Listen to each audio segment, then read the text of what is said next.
During menopause and perimenopause, our estrogen levels drop, and when that happens, we have the hormonal changes that reduces saliva production. And so what women 40 and older might experience are things like dry mouth, burning tongue, receding gum line, maybe even some tooth decay. And we learned in our survey of women 40 and older that more than half of the women have not made that connection, even though a third of them are experiencing something like that.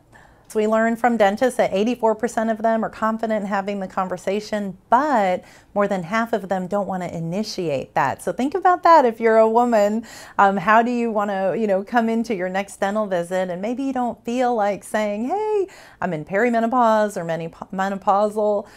So maybe talk about the symptom, hey, I'm experiencing some dry mouth or I'm noticing changes in my gums. And if you still feel uncomfortable with that, maybe send an email ahead of time and say, here's some of the things that I'd like to talk about. We know that 64% of women want to learn from their dentists what's going on, and 93% want that personalized advice.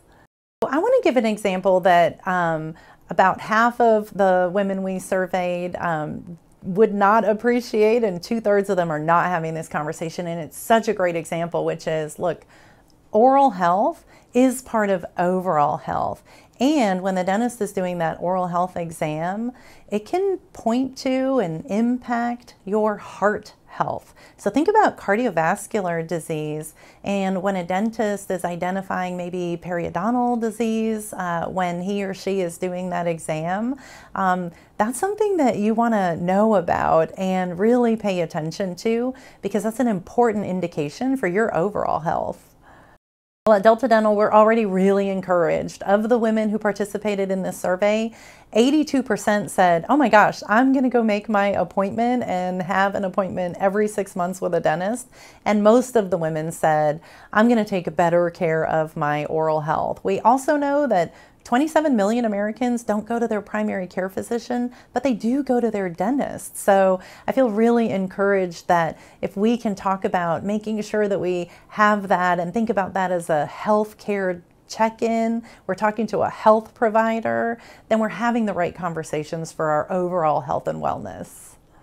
There are some really simple things that you can do. Stay hydrated. Remember, saliva production is reduced, so drink a lot of water. It's really good for your overall health. It's really good for your oral health.